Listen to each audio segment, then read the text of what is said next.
Tout par gel, tout simple, tout bon, tout pratique. Vos courses livrées partout en France.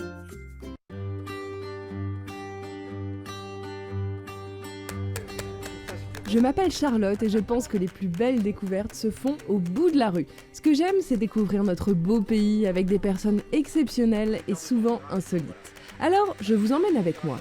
Cette semaine, je vous retrouve dans les Vosges, à Épinal plus précisément. Et quand on pense à Épinal, on pense évidemment aux images d'Épinal, les traditionnelles images. Traditionnelles, mais aussi très ancrées dans la modernité. C'est ce qu'on va découvrir avec Claude. Claude Hanheim est artiste, mais surtout ancien directeur de l'école d'art d'Épinal. Alors les images, il connaît bien, évidemment. Et pour commencer notre découverte, il m'a donné rendez-vous au musée de l'image.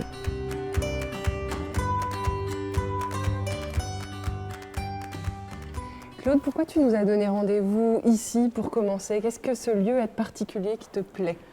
Ce lieu, c'est pour moi, en tant qu'ancien directeur de l'École supérieure d'art d'Épinal et en tant que plasticien, c'est un lieu qui m'intéresse doublement, puisque à la fois il parle des images, et en plus l'école que je dirigeais s'appelait l'École de l'image, elle s'appelle maintenant l'École supérieure d'art de Lorraine. Elle a une thématique qui lui est tout à fait particulière, c'est l'image et la narration. Donc se nourrir d'images ancestrales, d'images dites populaires, qui elles aussi racontaient des histoires. C'est une inspiration aussi. C'est pour nous une inspiration. Quand on pense à Épinal, on pense image d'Épinal. Est-ce que c'est toujours vrai aujourd'hui, du coup? Oui, on entend toujours parler, on entend toujours le terme image d'Épinal. Souvent, c'est un peu une terminologie qui dénote quelque chose un peu de péjoratif, alors que si on s'intéresse, comme le musée le fait, à l'étude de l'image, à sa signification, à son inscription dans l'histoire, on s'aperçoit que cette terminologie un peu péjorative est vite éliminée, parce que ça traverse l'histoire depuis le 18e, même bien avant. Et ça nous parle ici au musée de l'imagerie populaire, mais non seulement à Épinal, mais dans tous les foyers d'imagerie qui existaient. Ça nous parle aussi de l'imagerie populaire dans les autres pays du monde. Ça nous parle de nous aussi, en fait, de notre histoire, c'est ça? Voilà, de notre manière de communiquer, des intérêts qu'on pouvait avoir, de la vision du monde qu'on pouvait avoir. Mais ce qui est intéressant, c'est toujours de l'inscrire dans le temps à laquelle elle appartenait. Ce musée possède l'une des plus belles collections d'imagerie populaire avec plus de 110 000 images. Elles viennent de toute la France, mais évidemment beaucoup d'Épinal. C'est avec Thomas que nous allons comprendre pourquoi, ici à Épinal, l'image a autant d'importance. L'imagerie populaire a connu son essor à Épinal grâce à deux entreprises, donc l'imagerie Pellerin et l'imagerie Pinault. C'était deux imageries qui se donnaient un petit peu concurrence, et c'était à l'entreprise qui allait avoir le plus beau catalogue, le plus d'images, et donc du coup ça a fait monter toute l'imagerie à Épinal. En plus de ça, l'imagerie, l'entreprise Pellerin était un petit peu dans les petits papiers de Napoléon. Donc Pellerin, ça aide, voilà. C'est un grand fan, on va utiliser ce mot de Napoléon, et il a produit beaucoup d'images sur les conquêtes, que le côté positif du pouvoir. C'est un peu de la propagande. C'était un peu de la propagande, mais les images populaires sont un petit peu le premier média de masse pour une grande population. En plus de cette collection d'images populaires, on essaye, depuis la création du musée, de faire des connivences avec de l'art contemporain. D'ailleurs, c'est quoi le thème de cette expo? Alors ici, on est dans l'exposition Images sur les murs, qui a pour but un petit peu de nous savoir comment les gens utilisaient les images, comment ils les accrochaient chez eux et pourquoi ils les accrochaient chez eux. On a pris des tableaux, des beaux-arts, et on a vu qu'à l'intérieur, il y avait des images populaires. Et donc, on a retrouvé ces images populaires dans nos collections, parce que la plupart du temps, on les avait, et on les a réaffichées un petit peu pour expliquer au public comment les gens vivaient à l'époque et comment ils utilisaient les fonctions des images.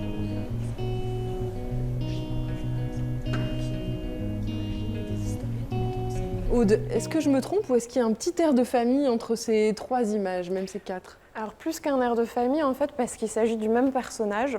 Il faut savoir que les imageries populaires faites par les centres imagiers, on s'inspire souvent de modèles préexistants.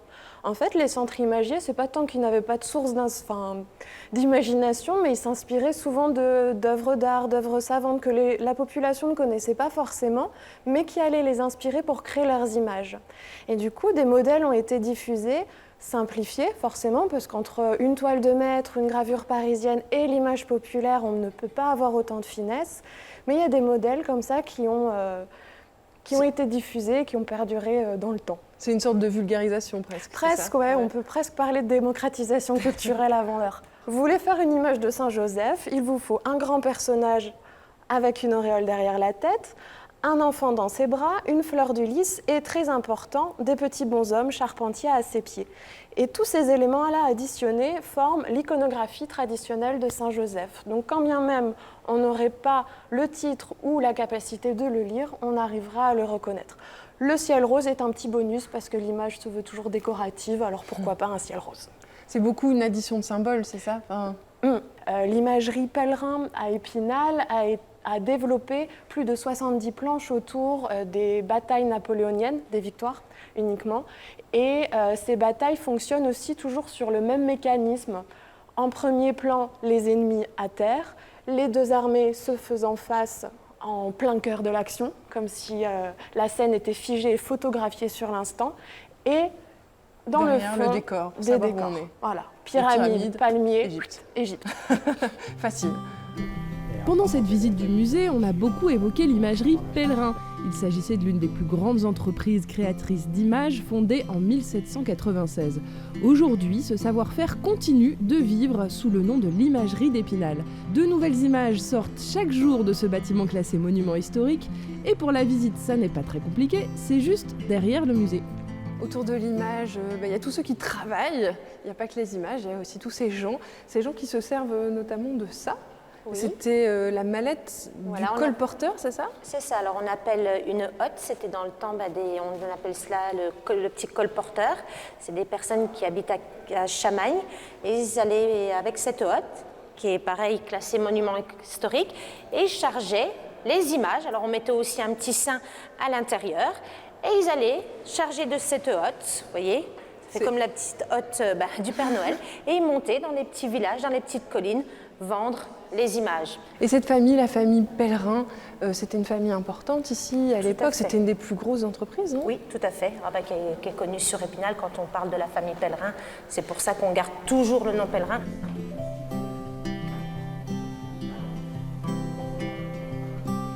Nadia, cette machine, elle date de quand?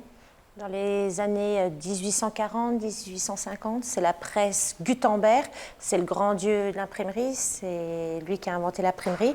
Et sachez que cette machine fonctionne toujours, qu'on utilise. Du coup, comment elle fonctionne? Alors, on part toujours, comme je vous le disais, sur un support bois. On a un support métallique. Je viens déposer mon stéréotype. Je viens prendre mon encre grasse que je viens déposer sur mon stéréotype. Ok. Comme je vous disais tout à l'heure, on travaille toujours, nous, avec du papier de velin d'Arche qu'on dépose sur mon stéréotype. Je fais glisser mon plateau et avec cette manivelle, je vais faire glisser mon plateau. Et avec ce grand bras, je vais donner 3 petits à-coups pour faire une pression de 500 kg. Ah oui. 1, 2 et 3. Et je fais revenir mon plateau. Alors sachez qu'on peut faire qu'une image à la fois. Et voilà. Génial. Et alors ça, c'est quoi? C'est une boîte de conserve? Voilà, en fait, c'est un dessin qu'on nous a demandé de faire une petite publicité. Ça s'appelle l'éclaireur. Là, sachez que c'est une encre grasse. Un temps de séchage comme ceci, il faut compter 3 heures. Mais on peut faire un coloris en sachant que je peux faire on peut changer la couleur de l'encre. D'accord.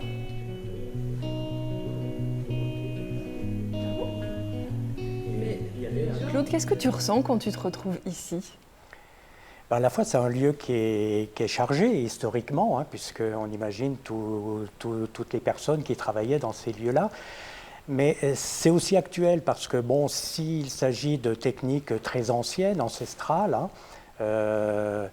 elles existent toujours, elles sont toujours d'actualité parce qu'elles permettent à des artistes ou à des étudiants en art de développer un travail, la lithographie, la typographie, la sérigraphie sont des techniques qui sont utilisées. Et le Donc pochoir, par exemple, les instruments qui sont là, la démonstration qu'on a faite, c'est toujours utilisé par c'est toujours des artistes utilisé. aujourd'hui. Quelqu'un qui imprime, qui veut faire un travail en estampe, il va toujours travailler de cette manière-là. L'ordinateur Non, remplace mais pas. c'est ça qui est intéressant parce que ces techniques-là peuvent très bien se conjuguer avec le travail. On peut fabriquer un travail en typographie, un travail en gravure sur bois, un travail en lithographie. Après, on peut justement scanner ces images-là, retravailler avec les logiciels pour retransformer cette image-là. Donc tout s'ajoute, rien ne se substitue. Puis à chaque fois, c'est une œuvre unique quand C'est- même en fait. Oui, c'est une création unique avec une morphologie tout à fait spécifique qu'aucune autre technique ne peut donner. Pour terminer cette jolie balade autour de l'image, j'avais très envie de découvrir le travail personnel de Claude. Alors il m'emmène chez lui, dans son grenier transformé en atelier, pour découvrir ses œuvres. Claude, on est dans l'antre de l'artiste et je vois pas mal d'insectes et de choses qui me font penser à la nature. Est-ce que je vois juste? Oui, très juste. Tout ce qui est de l'ordre de la nature, de l'environnement, du végétal, de l'insecte, du minéral m'intéresse parce que je considère presque que c'est une œuvre militante parce que en ce moment c'est quelque chose de récurrent et de très, très présent. Donc montrer la beauté de ces choses-là, comment elles peuvent s'installer dans des histoires, dans des narrations, dans des créations plastiques, ça m'intéresse beaucoup et c'est quelque chose vraiment d'illimité et d'inépuisable. Qu'est-ce qui a été à la naissance de ta vocation d'artiste? Quelle est la sensibilité qui a fait que tu t'es mis à peindre, que tu t'es mis à... Déjà assez jeune, les souvenirs, c'est 10-13 ans, j'allais m'acheter des peintures à l'huile et des cartons toilés pour faire des petites choses qu'on pourrait appeler croûtes aussi, mais c'était un premier temps. Et puis dans mon itinéraire, j'ai passé un baccalauréat sciences expérimentales et j'ai longtemps hésité parce qu'il y avait deux choses qui m'intéressaient, c'était médecine ou beaux-arts. Et en fait, Il y en a qui soignent les âmes et d'autres qui soignent les corps. oui, et puis même, je trouve que dans la démarche scientifique, il y a une relation entre la recherche artistique et puis la recherche scientifique. Parce qu'il faut vraiment faire appel à tout ce qui est de l'ordre de la sagacité, de la curiosité, savoir observer, comprendre, analyser, comprendre. Et le travail d'un artiste, c'est aussi savoir regarder le monde, savoir regarder les choses et comment on peut le traduire, comment on peut le mettre en forme. Pour revoir cette déambulation à travers Épinal, ces images avec Claude, rendez-vous sur terredefrance.tv et puis sur les réseaux sociaux pour découvrir toutes les coulisses de l'émission. Moi, je vous dis à très vite pour de nouvelles rencontres.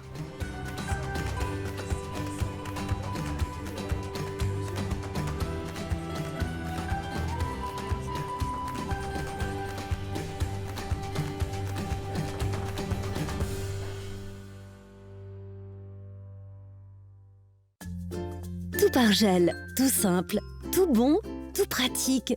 Vos courses livrées partout en France.